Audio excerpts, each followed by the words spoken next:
اللہ تعالیٰ نے جو ہمیں اعضاء دیے ہیں وہ مضبوط اور رواں دواں رہنے پر شکر کرنے سے تمام جسم صحت مند رہے گا کہ اللہ کا وعدہ جھوٹا ہرگز نہیں ہوتا، کیونکہ اللہ تعالیٰ جھوٹے کو نہ شکرا کہتا ہے، کیونکہ وہ اللہ کی نعمتوں کو جھٹلاتا ہے اور اس سے وہ لعنت کا مستحق ٹھہرتا ہے، کیونکہ جھوٹ ہی کی وجہ سے بے شمار خرابیاں پیدا ہوتی ہیں۔ کیونکہ افاکن عصیم جھوٹ بولنے والا گناہ گار ہوگا، کاذب کفار جھوٹ بولنے والا، احسان کا حق نہیں ماننے والا، مصرف کذاب بے باک جھوٹا۔ آپ صلی اللہ علیہ وسلم نے فرمایا کہ جھوٹ بولنا گناہوں کی طرف لے جاتا ہے، ہر گناہ دوزخ میں لے جانے کا سبب بنتے ہیں۔ جھوٹ بولنے والا اللہ کے ہاں جھوٹا لکھ لیا جاتا ہے، موت برحق ہے، اس سے کسی کو نجات نہیں۔ اللہ فرماتا ہے کہ اے پیغمبر صلی اللہ علیہ وسلم تم بھی مر جاؤ گے اور یہ بھی مر جائیں گے، اور سچائی بلائیوں کی اصل ہے، کیونکہ انبیاء اور اہل جنت کی خصوصی صفت ہے سچے لوگوں کا ساتھ دینا بہترین نیکی ہے۔ اللہ تعالیٰ سورہ توبہ میں آیت نمبر 119 میں فرماتا ہے یا ایھا الذین آمنوا اتقوا اللہ وکونوا مع الصادقین، کہ اے ایمان والو اللہ سے ڈرو اور سچے لوگوں کا ساتھ دو۔ اے ایمان والو اللہ سے ڈرو، سچے لوگوں کا ساتھ دو۔ سچائی کا ساتھ دینے سے سچائی کا بول بالا ہوگا، معاشرے میں نیکی اور بھلائی پھیلے گی، اور سب سے بڑھ کر اللہ تعالیٰ بہترین انعامات سے نوازے گا۔ لیجزی اللہ الصادقین بصدقہم، سورہ احزاب کی آیت نمبر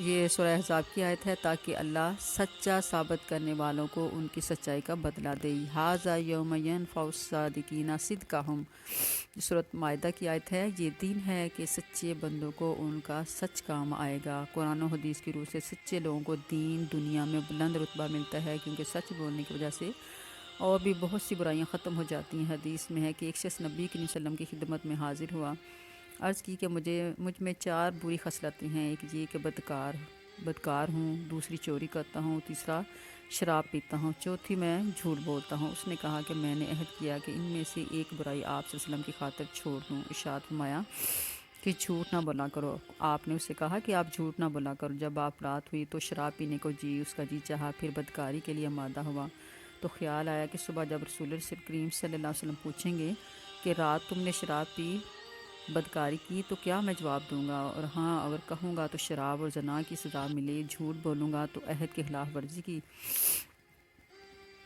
ہوگی۔ یہ سوچ کر دونوں برائیوں سے باز رہا۔ رات گزر گئی، جب اندھیرا بہت بڑھ گیا تو چوری کے لیے گھر سے نکلنا چاہا، پھر اس خیال نے دامن تھام لیا کہ پوچھ گچھ ہوگی، کہ یعنی نبی کریم صلی اللہ علیہ وسلم پوچھیں گے تو میں کیا کہوں گا؟ سچ کہا تو ہاتھ کٹے گا، جھوٹ بولا تو وعدہ خلافی ہوگی۔ اس خیال کے ساتھ ہی جرم سے باز رہا۔ صبح ہوئی تو دوڑ کر خدمت نبی صلی اللہ علیہ وسلم میں حاضر ہوا، عرض کیا یا رسول اللہ صلی اللہ علیہ وسلم، جھوٹ نہ بولنے کی وجہ سے 4 بری خصلتیں مجھ سے چھوٹ گئی ہیں۔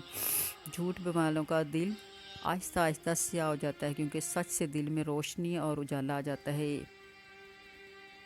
کسی ایک انگریز نے وہ لکھتا ہے اپنی کتاب میں کہ جھوٹ بولنا خواہ کتنی ہی معمولی کیوں نہ ہو، کتنا ہی اضطراری کیوں نہ ہو، بہرحال عیب ہے۔ یہ کاجل کی کوٹھی ہے جس سے روح پر سیاہ دھبے لگتے ہیں، اور ہمیں چاہیے کہ اپنی روح کو داغ دھبوں سے صاف رکھیں۔ افلاطون کا قول ہے کہ جو شخص عزت خوشی کی زندگی بسر کرنا چاہتا ہے وہ سچائی کی راہ اختیار کرے، اس کے بغیر عزت اور خوشی ممکن نہیں۔ قدرت نے ہر زیرو کو باہمی امداد اور ہمدردی کا سبق بڑھایا تاکہ وہ وقت ضرورت ایک دوسرے کے کام آئیں۔ جب آپ کو کسی بھی وقت کسی ضرورت پڑے تو وہ ایک دوسرے کے کام آئے۔ قدرت کا ہرگز یہ منشا نہیں ہے کہ وہ ایک دوسرے کو نقصان پہنچائے یا تکلیف دیں۔ ہمارے پیارے نبی صلی اللہ علیہ وسلم نے جھوٹ کو منافق کی نشانی بتایا ہے کہ آپ صلی اللہ علیہ وسلم نے فرمایا کہ منافق کی 3 علامات ہیں: جب جھوٹ بولے تو جھوٹ بولے، جب وعدہ کرے تو پورا نہ کرے، اور جب امین بنایا جائے تو خیانت کرے۔ بعض احادیث میں یہ بھی ہے کہ جب جھگڑتا ہے تو گالی گلوچ بھی کرتا ہے۔ سورہ بقرہ کی آیت نمبر 10 میں اللہ تعالیٰ فرماتا ہے وَلَهُمْ عَذَابٌ عَظِيمٌ بِمَا كَانُوا يَكْذِبُونَ، ان کے لیے منافقین جو ہیں دردناک عذاب ہیں اس سبب سے کہ وہ جھوٹ بولتے ہیں۔ سورہ النساء آیت نمبر 145 میں ہے کہ ان المنافقین فی الدرک الاسفل من النار ولن تجد لهم نصیرا، کہ منافقین جو ہیں اس جھوٹ کی وجہ سے جہنم کے پست ترین طبقے میں ہوں گے۔ استغفر اللہ، اللہم اجعلنا منہم۔ ایک شخص نے آپ صلی اللہ علیہ وسلم سے مختلف اخلاقی کمزوریاں مثلاً بخل اور بزدلی کا نام لے کر دریافت کیا کہ کیا کسی مومن میں یہ کمزوریاں ہو سکتی ہیں؟ تو آپ صلی اللہ علیہ وسلم نے اس سے فرمایا کہ مومن جھوٹا بھی ہو سکتا ہے؟ تو فرمایا نہیں، اب ہمارا امتحان یہ ہے کہ ہم اپنے محاسبے کے بعد ہم سوچیں کہ ہم کتنے مومن ہیں اور کتنے منافق ہیں، کتنے مسلمان ہیں۔ جھوٹ دنیا اور آخرت دونوں کے لیے ہی نقصان دہ ہے۔ صحت کے لحاظ سے دنیا میں اور آخرت کے لحاظ سے آخرت میں۔ شیطان بھی ہمارا کھلا دشمن ہے، تو آج ہمیں فیصلہ کرنا چاہیے کہ ہماری کوشش دین اور دنیا میں کیا ہے۔ ہم جنت میں جانا چاہتے ہیں یا جہنم میں، عزت لینا چاہتے ہیں یا ذلت، نیک نامی چاہتے ہیں یا بدنامی۔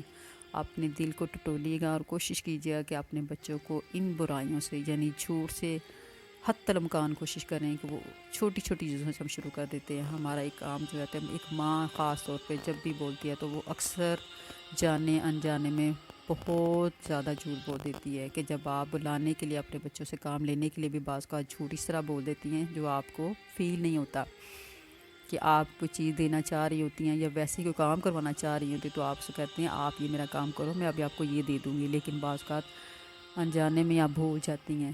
آپ نے کہا ہوتا ہے لیکن آپ دیتی نہیں ہیں، تو وہ جھوٹ لکھا جاتا ہے۔ اس لیے آپ کوشش کریں کہ اپنے بچوں کو کسی بھی کام کے لیے اگر آپ اس کو ریوارڈ دینے کے طور پہ اگر کوئی کام کروانے کے دینا بھی چاہ رہی ہوں تو کوشش کریں جو آپ کہتی ہیں وہ کریں۔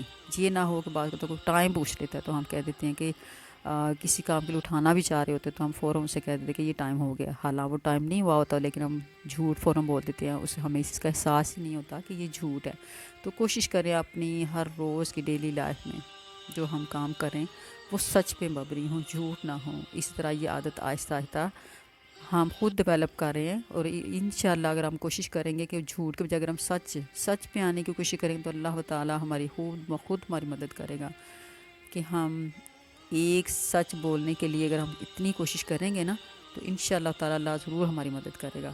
اللہ تعالیٰ ہمیں اپنے دین پہ چلنے کی توفیق عطا فرمائے، آمین ثم آمین۔ السلام علیکم ورحمۃ اللہ وبرکاتہ۔